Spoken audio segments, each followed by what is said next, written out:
Ça y est, on connaît enfin les demi-finales de cette Coupe d'Afrique qui est totalement impressionnante et rayonnante avec tous les gros matchs qu'on a pu voir, tous les scénarios fous qu'on a pu voir, notamment ce dernier match opposant la Côte d'Ivoire au Mali et bien sûr le Cap-Vert à l'Afrique du Sud. Et bien sûr, aujourd'hui on connaît les demi-finalistes avec bien sûr dans cette vidéo on va s'intéresser à la rencontre opposant la République démocratique du Congo à la Côte d'Ivoire. Bien sûr, le plus gros match qui selon moi ce sera vraiment le gros match de cette Coupe d'Afrique qui déterminera potentiellement le gagnant de la prochaine Coupe d'Afrique. Pour moi, franchement, ce match-là ce sera vraiment le plus gros match, la plus grosse affiche qu'on pourrait voir dans cette Coupe d'Afrique. Donc voilà, personnellement, c'est un match qui m'intéresse énormément. Donc si la vidéo vous intéresse et si la Coupe d'Afrique vous intéresse en général, n'hésitez pas à vous abonner et à liker. Et sur ce, je vous dis comme d'habitude, bonne vidéo à tous. Donc voilà, gros match qui nous attend, la première demi-finale qui nous opposera mercredi à 21 h. J'ai vraiment hâte de voir ce match-là quand c'est la rencontre folle qui nous attend avec tous les supporters qu'on connaît, congolais ou qui sont ivoiriens, pardon. Donc franchement, pour moi, c'est vraiment la rencontre de fou qu'on pourrait voir. Pour moi, franchement, c'est le plus gros match qu'on pourrait voir en termes de mental notamment. Pour moi, c'est les deux équipes les plus prêtes mentalement dans cette Coupe d'Afrique, les deux équipes qui pourraient atteindre même les tirs au but, pourquoi pas, afin de gagner cette rencontre. Justement, pour moi, franchement, c'est deux grosses équipes avec deux gros mentales qui vont rien lâcher du début à la fin. Et franchement, j'ai vraiment hâte de voir ce match-là, le gros match, la grosse hype qui nous attend. Donc dans cette vidéo, on va faire un petit peu un avant-match et voir quelle équipe pourrait atteindre justement la finale de cette Coupe d'Afrique et quelle équipe, pourquoi pas, pourrait gagner la Coupe d'Afrique. Donc voilà, on va s'intéresser à ce match-là, bien sûr. Donc voilà, on va déjà voir un petit peu la forme actuelle de ces deux équipes, leur parcours entre guillemets dans cette Coupe d'Afrique pour voir un petit peu, voilà, un peu de quoi ils sont capables entre guillemets, qu'est-ce qu'ils nous ont fait dans ces débuts de Coupe d'Afrique, est-ce qu'ils pourront nous proposer du beau football justement. Donc on a vu déjà pour la République démocratique du Congo pour commencer que leur phase de groupe était assez compliquée. On a vu qu'il y avait pas mal de matchs nuls, notamment avec des 1 partout, que ce soit contre la Zambie et le Maroc. On a vu qu'ils ont quand même réussi à tenir tête à une équipe qui a atteint les demi-finales de Coupe du Monde contre le Maroc. Match très compliqué mais très bien tenu de leur part. Donc franchement, félicitations au Congo. Et malheureusement, les matchs nuls assez décevants contre la Tanzanie, qui on sait que c'est une équipe l'une des plus faibles d'Afrique, et le match nul contre la Zambie qui aurait pu être bien meilleur. Malheureusement, c'était compliqué pour eux, mais ils ont quand même réussi à se qualifier de justesse en 8e de finale. Et malheureusement, quand même, ils sont tombés contre l'un des plus grands favoris de la Coupe d'Afrique, l'Égypte, malheureusement. Mais heureusement pour eux, ils ont réussi à se qualifier dans les derniers instants en tir au but avec une victoire 8-7 au tir au but. Donc félicitations au Congo qui a réussi à tenir tête à une nation ayant 8 cannes. Franchement, félicitations à eux. On a vu encore une fois dans cette Coupe d'Afrique que tu sois une petite équipe, petite grande équipe, peu importe voilà comment te classer dans cette Coupe d'Afrique, on a vu que le Congo a réussi à leur tenir tête. Et juste après, bien sûr, en quart de finale sans aucune difficulté, on a vu récemment que le Congo avait gagné leur dernier match en quart de finale contre la Guinée 3-1. Donc on a vu que franchement ils étaient impériales devant la Guinée, très intéressant. Un seul but marqué de la part de la Guinée sur penalty. Donc franchement leur défense était vraiment très solide. Et bien sûr on a le droit de très grands Chancel Mbamba et Maswaku, encore une fois, qui sont les hommes forts de cette Coupe d'Afrique, de cette équipe du Congo justement. Donc franchement on sait tous que le Congo au début de la Coupe d'Afrique c'était pas une équipe qui était vraiment attendue. On se disait oui, peut-être on passer les 8e de finale au maximum, au pire des cas, parce qu'on sait que malheureusement ils ont pas réussi à se qualifier à la Coupe d'Afrique 2022. Donc certains se sont dit que le Congo n'avait pas les moyens ni les capacités pour atteindre les quarts de finale, voire les demi-finales de cette Coupe d'Afrique. Et ben pourtant ils ont montré encore une fois qui ils étaient, de quoi ils étaient capables. Et franchement je suis très fier de cette équipe quand on sait que c'est une équipe qui n'est pas attendue comme étant l'une des favoris de cette Coupe d'Afrique. Et ben voilà, pourtant ils vont finir au minimum 4e de cette Coupe d'Afrique, pour vous dire à quel point il faut se méfier de toutes les équipes partout justement. On sait qu'il n'y a pas de petites équipes, enfin quasiment tous les favoris qui étaient annoncés comme l'Égypte, le Sénégal, peu importe quelle équipe, le Maroc, toutes les équipes comme ça ont été éliminées dès les 8e de finale. Donc on a vu encore une fois que la Coupe d'Afrique tout le monde pouvait la gagner. Franchement c'est une nation où il faut avoir un vrai mental, une coupe où il faut avoir un vrai mental, une coupe où n'importe qui peut gagner cette Coupe d'Afrique. Et franchement félicitations au Congo qui a fait un parcours assez intéressant. Malheureusement le fait qu'ils ont fait beaucoup de matchs nuls avec des 1 partout, voilà, même contre l'Égypte, 1 partout dans le temps réglementaire, mis à part les tirs au but à la fin. Leur seule et vraie victoire qu'on aurait pu voir c'est contre la Guinée, très belle victoire notamment avec un match complètement géré par les Congolais justement toute la rencontre. Donc franchement félicitations à eux. Donc franchement pour moi c'était un bon match malgré le fait qu'il n'ait pas eu beaucoup la possession. On sait que le Congo c'est une équipe qui ne joue pas forcément beaucoup la possession, mais qui a quand même réussi à avoir beaucoup plus de tirs par rapport à la Guinée, et notamment autant de tirs cadrés que la Guinée avec seulement 37% de possession. Quand on voit 63% de possession du côté de la Guinée, on se dit oui peut-être voilà la Guinée aurait pu gagner, mais malheureusement ça on a fait le contraire. Le Congo a réussi à s'emparer de ce match là et gagner le match sans aucune difficulté, 3-1 bien entendu. Et si on s'intéresse un peu au parcours de la Côte d'Ivoire qui est un peu plus compliqué, on va pas se le cacher, en phase de groupe c'était un peu compliqué malgré le fait que durant le match d'ouverture avec la victoire 2-0 contre la Guinée-Bissau devant le monde entier, devant le continent africain entier, 2-0, on s'est tous dit que la Côte d'Ivoire était prête pour sa propre Coupe d'Afrique. Mais on a vu qu'ensuite c'était bien plus compliqué avec la défaite contre le Nigeria 1-0 et bien sûr le massacre, l'humiliation subie contre la Guinée équatoriale. C'était vraiment très compliqué. Et entre temps malheureusement la Côte d'Ivoire était éliminée, Jean-Luc Gasset a été démis de ses fonctions. On a vu qu'il y avait un nouveau coach,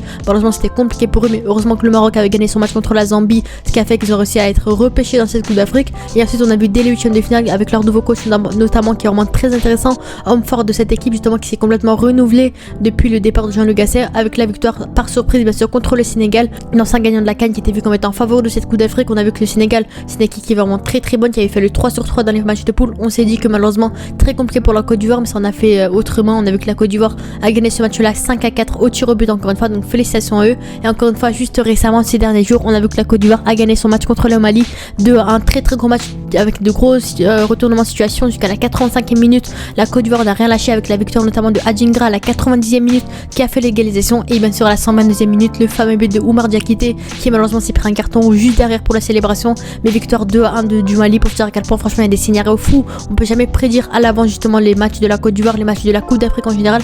Très très belle coupe qui nous attend, et encore une fois la Côte d'Ivoire malheureusement n'avait pas la possession, tout comme le Congo. Victoire encore une fois sans avoir la possession forcément, avec beaucoup plus de tirs cadrés du côté du Mali, 4 tirs cadrés à 3, autant de tirs des deux côtés, et bien sûr 62% de possession du côté du Mali et malheureusement seulement 38 du côté de la Côte d'Ivoire. Mais encore une fois la possession ça veut pas dire grand chose, faut savoir quoi faire avec le ballon justement, et on a vu que la Côte d'Ivoire était bien plus intéressante avec des changements majeurs qui ont beaucoup changé le jeu justement de la part du coach ivoirien. Donc on a vu que ça a beaucoup changé, franchement le coach ivoirien justement Faye franchement a été très intéressant avec des choix forts, un peu meilleurs on va dire sur les choix que Jean Le Gasset. C'est ce qui ont fait que la Côte d'Ivoire aujourd'hui a réussi à se qualifier en demi-finale de sa propre Coupe d'Afrique, donc félicitations à eux. Donc franchement pour moi niveau forme actuelle des matchs qu'ils ont fait etc, pour moi la Côte d'Ivoire serait peut-être un peu plus favorite, un peu plus avantagée on va dire, parce qu'ils ont quand même eu des victoires, ils ont quand même réussi à marquer plus de buts. Bon, des buts encaissés, beaucoup de buts encaissés, on a vu contre la Guinée équatoriale, contre le Nigeria c'était très très compliqué, mais en soi en termes de forme actuelle des matchs etc, on peut dire que la Côte d'Ivoire peut être avantagée entre guillemets par rapport à leur expérience etc. Mais quand on voit le côté de la République démocratique du Congo, on voit quand même qu'ils ont rien lâché, on voit quand même qu'ils ont de bonnes qualités, qu'ils ont des qualités de buteurs, ils peuvent marquer des buts n'importe quel joueur. On a vu que Chancel Mbamba, Maswaku, des défenseurs ont réussi à sauver cette équipe du Congo. Quand on voit ces côtés là on voit que c'est vraiment très intéressant, et si on voit un peu les compos probables de ces deux équipes justement, avec malheureusement des forfaits, malheureusement des joueurs qui seront suspendus pour ce prochain match là. Du côté de la Côte d'Ivoire on a malheureusement Oumar Diakité et malheureusement Kousounou qui seront suspendus pour le prochain match après leur carton rouge pris contre le Mali justement. Et malheureusement ça va être compliqué avec des joueurs qui étaient quand même essentiels à cette équipe, mais ça a été compliqué, mais quand même on a vu qu'ils sont quand même d'une bonne charnière de banc, une bonne profondeur de banc aussi. Donc bien sûr Yahya Fofana dans le cache, qui pour moi c'est un joueur essentiel de cette équipe, qui a notamment repoussé un penalty du côté du Mali, du joueur très très important de la Côte d'Ivoire. Pour moi Yahya Fofana le gardien vraiment très très intéressant, on peut quasiment rien lui reprocher, mis à part le fait potentiellement de s'entraîner au tir au but, on sait jamais au vu des mentales de deux équipes. Wilfried Sengo sur le côté droit je verrais potentiellement, parce que pour moi Serge Aurier malheureusement était vraiment très décevant durant cette Coupe d'Afrique. Pour moi Wilfried Sengo pourrait être bien plus intéressant, on l'a vu au dernier match quand il est rentré en jeu, on a vu que franchement il a montré de belles choses notamment défensivement. Donc pour moi Wilfried Sengo pourrait être un peu plus intéressant qu'un Serge Aurier qui malheureusement est un peu trop neutre. Pour la charnière centrale je mettrais par exemple un Evan Ndjika et un Wilfried Boli. Malheureusement Ousmane Diomandé est blessé, Kousounou suspendu, donc on n'a pas trop le choix, on est obligé de mettre un Wilfried Boli qui est entré lors du dernier match, qui a fait le taf entre guillemets, même s'il est entré en toute fin de match. Mais voilà, pour moi cette charnière pourrait être intéressante et faire le taf. Et bien sûr Ghislain Conan sur le côté gauche, pour moi c'est un joueur très très sous-côté dont on ne parle pas beaucoup, qui a assuré durant cette Coupe d'Afrique, très bon défensivement notamment, qui empêche tous les centres, empêche tout le côté gauche de jouer.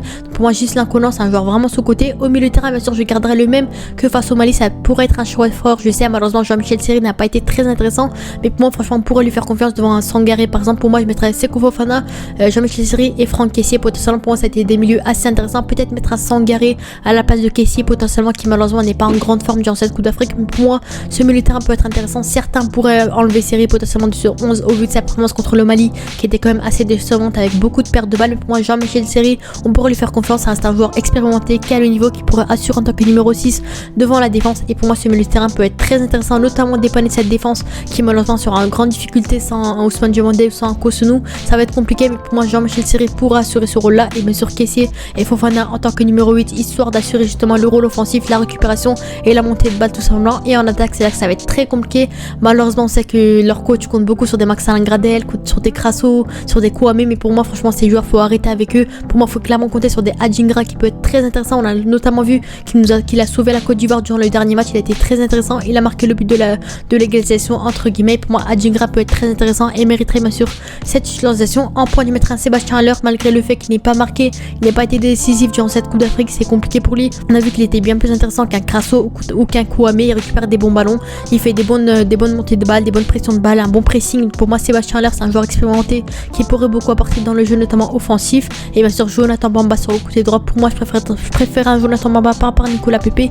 Pour moi Nicolas Pepe c'est clairement pas un joueur en match titulaire, c'était compliqué pour lui, on a vu qu'il perdait beaucoup de ballons, ils n'avaient pas vraiment quoi faire sur le côté droit. Pour moi Nicolas Pepe c'est plus un joueur qu'on fait rentrer en fin de match, histoire d'assurer de récupérer quelques balles et de gratter quelques buts, quelques passes D. Papé. Pour moi, Nicolas Papé, c'est plus un joueur, un super sub. Et Jonathan Bamba, potentiellement le titulaire Z. Pour moi, c'est un joueur qui pourrait assurer. On a vu durant les premiers matchs, il a été intéressant. Donc pour moi, franchement, cette attaque Adjingra à l'heure, Jonathan Bamba pourrait être très intéressante. Et du côté de la République démocratique du Congo, je compterais plus sur un 4-2-3-1 compo, formation qui a très bien marché contre la Guinée. C'est celle qui leur a offert la victoire, notamment avec bien sûr Mpassin Zao dans les cages. Pour moi, il peut être intéressant. Voilà, c'est pas un grand gardien non plus, mais il a été intéressant quand même. Avec Kaloulou sur le côté droit, bien sûr Chancel Mbamba, l'homme fort de cette équipe du Congo qui peut être très intéressant, joueur avec un très gros mental, le capitaine du Congo qui a vraiment porté ses responsabilités, qui est vraiment un joueur qui gère sa défense, c'est un joueur qui franchement surveille son équipe, qui est vraiment très bon avec un énorme mental, une énorme capacité physique. Franchement, Chancel Mbamba, c'est l'homme fort de cette équipe du Congo. Baka tout simplement pour l'accompagner, et bien sûr Maswaku sur le côté gauche, joueur très intéressant qui nous a montré vraiment des choses très intéressantes durant le début de la Coupe d'Afrique. Il n'a pas été toujours très rayonnant, mais en général la plupart des matchs il a marqué, il a été très intéressant, notamment le coup franc extraordinaire marqué contre la Guinée. Donc pour moi, Maswaku, c'est un joueur essentiel notamment de cette équipe du Congo en tant que milieu défensif, en tant que pivot. Piquel et Moutou Sami, bien entendu, qui pourrait assurer cette défense justement afin d'encaisser un minimum de buts, afin de surveiller cette attaque qui peut être très intéressante du côté de la Côte d'Ivoire. Et bien sûr en tant que milieu offensif, deux milieux offensifs qui franchement m'attirent vraiment. Wissa premièrement, qui est vraiment intéressant, Yohan Wissa qui a actuellement 2 buts dans cette Coupe d'Afrique, qui est vraiment le meilleur buteur actuel du Congo, qui peut être très intéressant. Meshak sur le côté droit qui a notamment marqué contre l'Égypte, il me semble. Pour moi, franchement, Meshak et Wissap, c'est les joueurs qui peuvent vraiment faire la différence durant ces prochains matchs-là. Bongonda en tant que milieu offensif et bien sûr Bakambu en pointe. Malheureusement, Bakambu, il a pas du tout de but depuis le début de la Coupe d'Afrique. C'est très compliqué pour lui, mais franchement, on voit que dans le pressing, dans le jeu, il peut être très intéressant, il peut beaucoup apporter. Donc on a vu que le football, c'est pas seulement les stats ou c'est pas seulement je sais pas quoi. Pour moi, le football, c'est aussi le pressing. Qu'est-ce que tu apportes sur le terrain? C'est tout comme Osimhen. Osimhen, il est pas toujours décisif sur tous les matchs, mais pourtant, c'est un homme majeur, un homme fort de cette équipe du Nigeria. Pour moi, Bakambu, c'est quasiment la même chose. Et pour moi, franchement, ça peut être un bon numéro 9. Et pour moi, franchement, si on doit suivre des joueurs en particulier, les joueurs qui peuvent faire la différence dans ce match-là, pour moi, du côté du Congo, ça peut être les milieux offensifs, notamment Wissa et Meshak, qui peuvent vraiment faire la différence, qui peuvent être intéressants, offrir de bons ballons vers l'avant, marquer des buts de loin sur les côtés. Pour moi, franchement, ça reste des joueurs expérimentés qui nous ont déjà montré des belles choses depuis le début de la Coupe d'Afrique. Maswaku, bien entendu, qui peut être très intéressant, monter en attaque, un latéral offensif qui peut être intéressant, qui nous a montré de très belles choses durant le début de la Coupe d'Afrique, qui peut encore une fois montrer ses qualités du fait qu'il joue à West Ham à l'époque, ses qualités de grand joueur au niveau européen. Bien sûr, Bamba qui peut être intéressant aussi. Pour moi, ça reste l'homme fort. Pour moi, si il a encore son mental, ses capacités, il peut être offensif aussi. On l'a vu notamment avec l'Olympique de Marseille ou cette équipe du Congo. Il a des très belles frappes, très beau jeu de tête. Voilà, joueur très intéressant qui peut assurer en tant que polyvalent, en tant que joueur offensif notamment. Pour moi, Bamba, ça reste le joueur qui peut vraiment garder le mental à son équipe. Joueur qui, franchement, c'est le joueur phare de cette équipe qui est très important. Et du côté de la Côte d'Ivoire, pour moi, ça reste l'attaque, la chose la plus importante. La défense, bien entendu, qui reste. Voilà, malheureusement, on sait que la Côte d'Ivoire, c'est une défense avec une défense assez fébrile, qui voilà, ils sont pas sereins, on va dire. Donc voilà, pour moi c'est un peu compliqué de ce côté là, ils s'entendent pas vraiment, ils communiquent pas trop, j'ai l'impression. Mais pour moi l'attaque, ça reste la chose la plus intéressante. On a vu encore une fois que franchement l'attaque alignée contre le Mali a été très compliquée, avec Kwame notamment, avec Nicolas Pepe et Gradel. On a vu que c'était vraiment dégueulasse devant les buts, mais encore une fois quand on a vu que Adjingra à l'heure et Diakité était rentré, on a vu que ça a vraiment changé la tendance, et on a vu complètement que la Côte d'Ivoire a retourné les matchs à leur faveur. Donc franchement pour moi l'attaque reste une chose très intéressante. On a vu comme le terrain, sont un bon milieu de terrain, en défense ça reste à peu près stable, mais en attaque ça reste la chose la plus intéressante. Je compte sur Faye notamment pour aligner une bonne attaque afin de voir du beau football des deux côtés justement. Et pour moi, si je dois faire mes pronostics de ce match là, personnellement, potentiellement, je sais pas vraiment, parce qu'on sait que ça reste deux équipes avec un très gros mental qui peuvent créer la surprise. Encore une fois, d'un côté on a le Congo qui a créé la surprise contre la Guinée, équipe qui n'était pas du tout favorite, et bien sûr la Côte d'Ivoire qui a réussi à retourner la tendance contre le Mali justement, et c'est qui a montré encore une fois une surprise. On a vu que cette Coupe d'Afrique était imprévisible. Personnellement, je pourrais pas donner de pronostics, à vous de me donner les vôtres en commentaire. Personnellement, je vois les deux équipes que le meilleur gagne, parce que voilà, je peux pas prendre deux parties. J'ai l'impression que franchement ces deux équipes vont être vraiment très sérieuses, potentiellement l'autre tir au but, pourquoi pas, parce qu'on sait qu'ils ont un énorme mental, que les deux équipes ne vont rien lâcher. Pour moi ça reste vraiment deux équipes extraordinaires. Encore une fois, comme je vous l'ai dit juste avant, pour moi ça reste le match de cette Coupe d'Afrique, le match référence, le match qui franchement pourra déterminer potentiellement le gagnant de la Coupe d'Afrique. Surtout n'hésitez pas à vous abonner et à liker. Franchement pour moi ça reste des équipes avec un énorme potentiel, que ce soit en défense, au milieu ou en attaque, hein.